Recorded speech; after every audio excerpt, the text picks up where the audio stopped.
আমরা কিন্তু কলিযুগের মানুষ, আর এই কলিযুগের মহাপুরুষ এখন চৈতন্য মহাপ্রভু, যিনি আবির্ভাব হয়েছিলেন সেই নদিয়া ডিস্ট্রিক্টে। আপনারা মায়াপুর নবদ্বীপ গেছেন? মনে হয় না যে কেউ গেছে। তো যাক, যারা যাননি তারা একবার ঘুরে আসবেন, কারণ স্বয়ং ভগবানের জন্মস্থান। তাই আমার মহাপ্রভু নদিয়ায় কেন এসেছিলেন, আসার কারণ কি, গাইব গানে গানে সকলের জন্য। চলুন কি বলছি।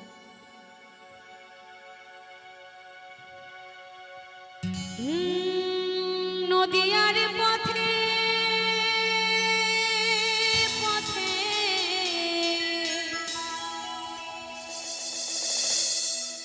হরি নামে নিয়ে মুখে চলো গৌর দেশে যাব, আমি হরি নামে পাগল হব, আমি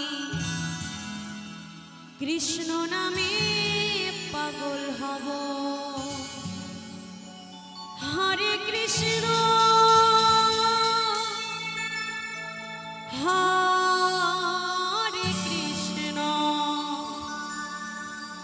কৃষ্ণ কৃষ্ণ হরে হরে, হরে রাম হরে রাম, রাম রাম হরে হরে।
হরি কর